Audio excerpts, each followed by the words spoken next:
I spent the last few years analyzing Dr. Squatch and how they literally built an empire out of soap, out of a boring product that nobody has ever advertised the way they do. So for that reason, I got very interested in looking at how they make ads, how they create iterations, what are their 5 core pillars when it comes to creating ads. And in this video, I'm gonna share with you this entire breakdown. Now, if you sell a similar product, if you run a DTC store and you sell to a similar target, or you also sell a product with a similar TAM, so a similar total addressable market, then I believe you will be making more money by the end of the video if you implement what we're going to talk about. So first of all, when they started with a splash. They literally made a splash. And not only did they use incredible ads with insane storylines that were very well executed and promoted the right way, but also they are incredibly aggressive when it comes to ads. And there are 2 things that allow them to do so. The first one is that they have a very big total addressable market. So they can spend a lot of money every single month, and all the money they spend, one way or another, still lives on the table a lot of different segments of the same audience. And this is something they're addressing incredibly well with the use of different hooks, different angles, different audiences, but we're going to get to that in a second. And then the second aspect that's key for this strategy is the lifetime value. One of their core things is that they outspend all their competitors. And the reason why they're able to do so is that they make more money than what they pay the customer for. So if you are competing with somebody like Dr. Squatch, who does an amazing use of subscriptions and new product launches, it's gonna be hard to compete with them if you're only selling to one-time customers. They probably have a pretty ridiculous returning customer rate, and it's hard to compete with them if you are trying to work and advertise just one-off purchases. So this is something that they're doing, and I would not be surprised, it would not shock me if their target ROAS was very low, was even probably lower than 1. As long as they are profitable in the long term, they are pretty solid. And keep in mind that they also do a lot of retail sales. They are present in many retail stores, so many of those physical sales will never be attributed. Now, with that being said, ad creatives are the main topic of this conversation and this breakdown. And there are 5 things that they use incredibly well. The first one is sex and sexual tension.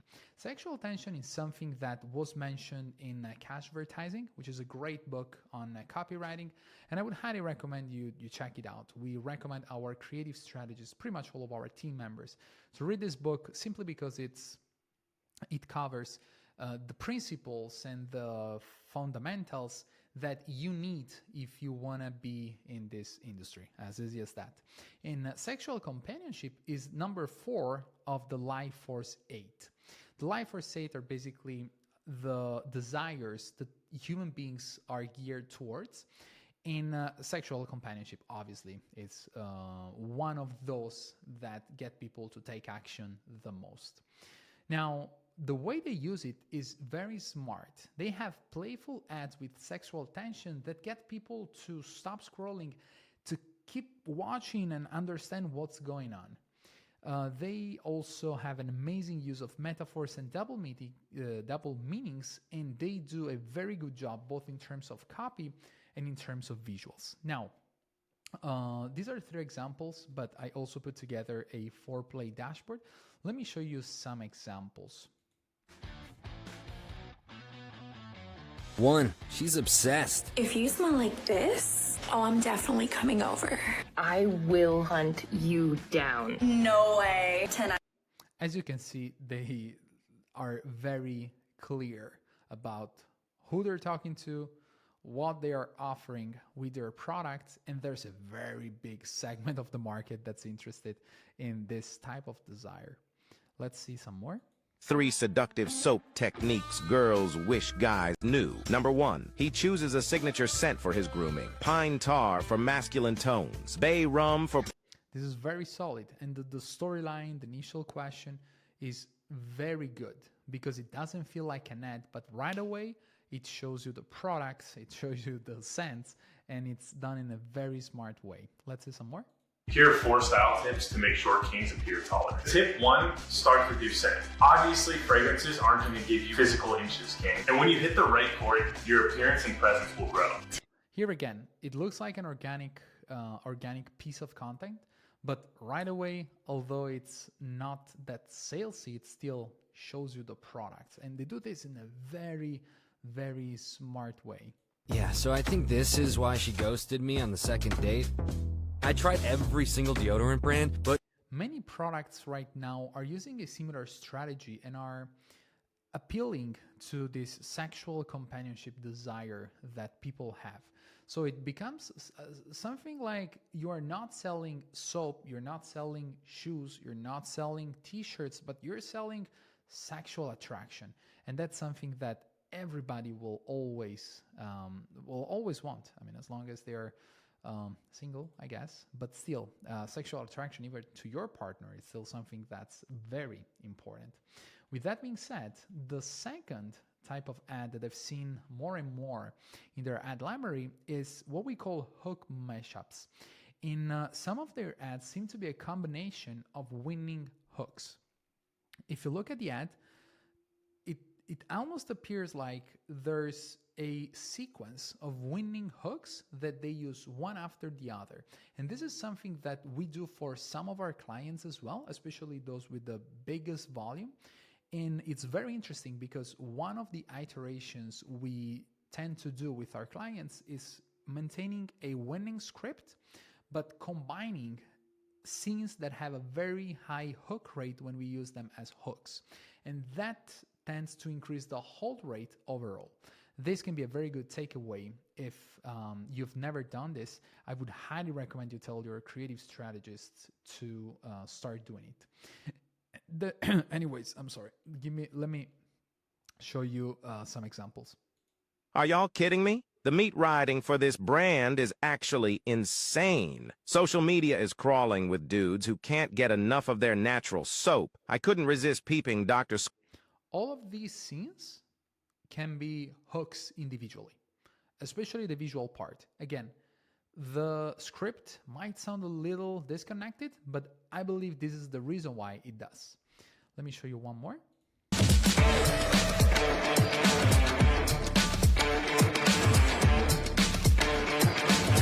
You can actually read everything on the ingredients. Right on the back there. All natural. No confusion. This is very smart, and it looks like they did the same thing and then added some winning storyline. Let's see another one. Oh my god, look what I just got in the mail. The single best thing you could do for yourself, guys, is get you some Dr. Squatch. It will make you... Again, this is a very smart technique, and it's something that I would highly, highly recommend you test out if you're not doing it. Then another one of their pillars is the simple language. They're very good at appealing at an incredibly broad market. And the way they do it is simply by using simple language. And they incorporate also slang and are definitely not afraid to use words that might offend some people. Simple language works well in an industry simple language works very well in any industry, but it's even more effective in industry where brands tend to overcomplicate things to sound smarter. Think about the average soap or personal care brand. Think about Dove, Nivea. All of these brands are wearing scrubs, are talking about chemicals, are talking about trials, are talking about things that I do not understand, things that the average user will not understand. The average user will understand every single word of their ads.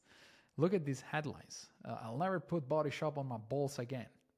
Pretty clear. I think there's nobody who will not understand this headline. My boyfriend's BO was terrible, so I told him. Again, pretty simple. My boyfriend's BO was so pungy, so I told him. The use of BO makes a lot of sense, especially in a world that's going towards the TikTok, in the TikTok direction. Let me show you some examples of how these ads played out. My boyfriend's BO was so pongy, so I told him. You need to exfoliate. So I noticed my boyfriend had these dry little red bumps on the back of his arms. So we did some research. And this pine...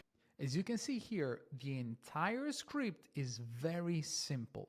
It seems like a fifth grader wrote it, or at least any fifth grader can understand what they're talking about here. In their use of stories and storylines is absolutely top-notch, is some of the best in the game. And it seems like a friend of yours is sharing something that you really need to hear about. It's not salesy. It's simply not salesy.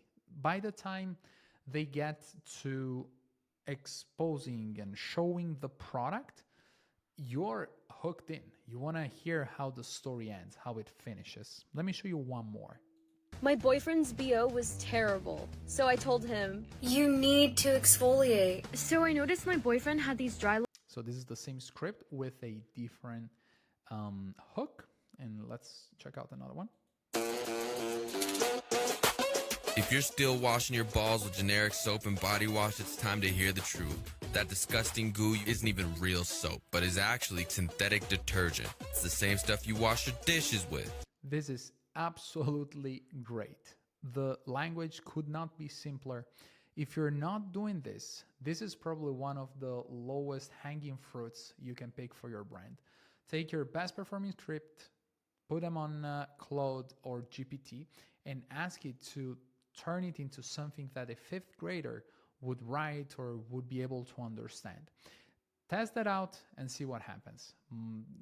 Often you get very good results from that. Now, this last final ad introduced the fourth of their pillars, which is bullying the alternative.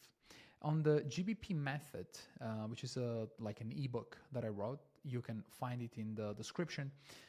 This is one of the key pillars of how we work at 99 Ads. This is literally one part from the book, from the GBP method. And bullying the alternative is personally one of my all-time favorites. It works particularly well for products that represent a new way to solve a specific problem. If the problem is something that our potential customer experience every day, even better. When you pick this concept, the main goal is to show the new way and compare it directly to the old way. It reminds you of anything?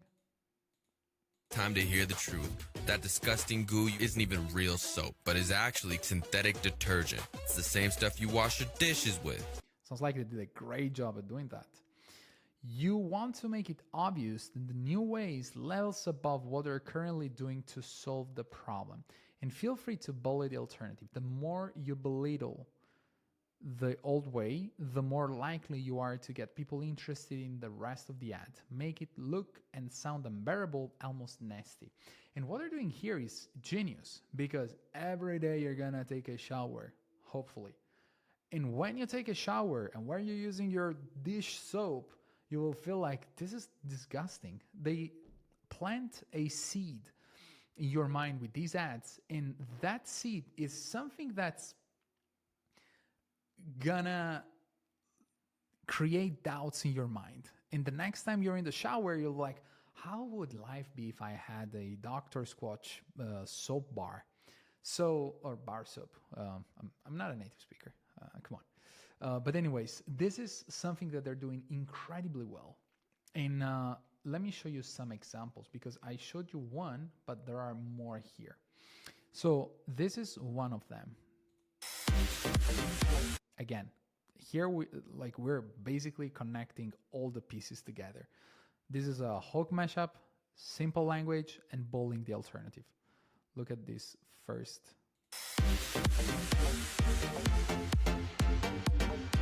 Pentyl tetradibutyl. This is Dr. Squatch. This is made with natural ingredients. This is made with natural ingredient. I couldn't even read the other tag. Let's see one more.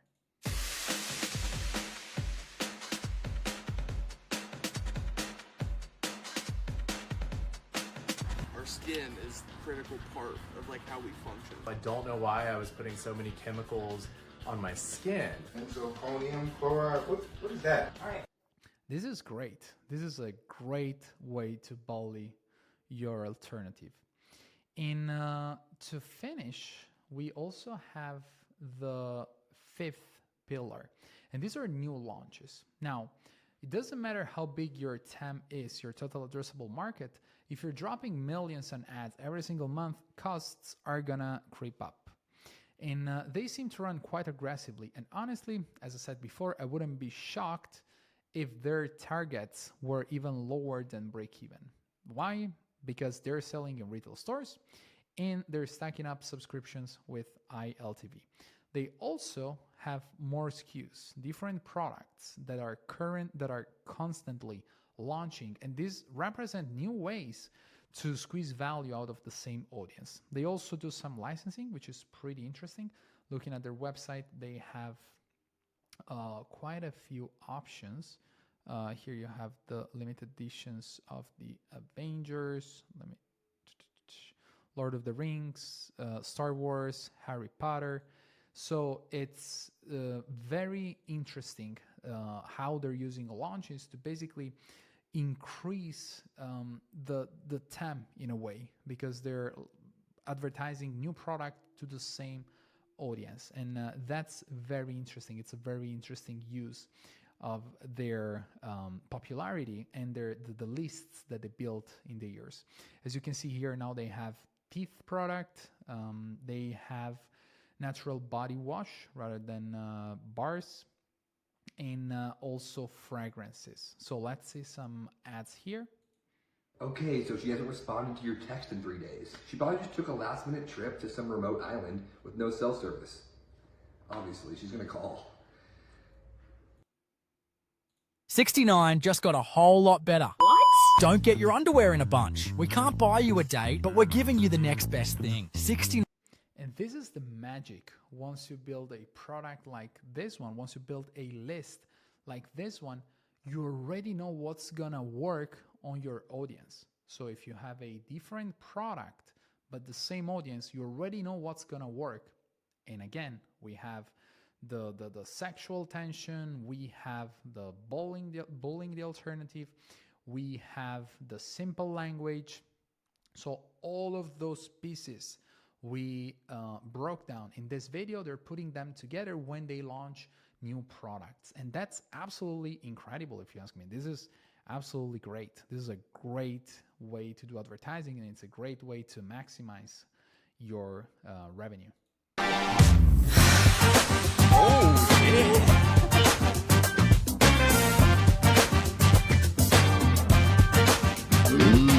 You can definitely tell they understand what works on their audience, and they're just going straight for the kill, if that makes sense. Now, this is the breakdown for Dr. Squatch. If you're interested in learning how to do ads, I put together a 12-hour course here on the YouTube channel. Just check it out because I think you're going to find more and more things that you can relate to brands like Dr. Squatch that do amazing things when it comes to ad creatives. Then if you run a store like Dr. Squatch or any other type of DTC brand, and you are looking to hire a creative strategist, now we are placing creative strategists within your in-house team. So if you're interested in that offer, check out the link in the description and book a call. If you haven't done it yet, subscribe, and I'll see you in the next video. Cheers.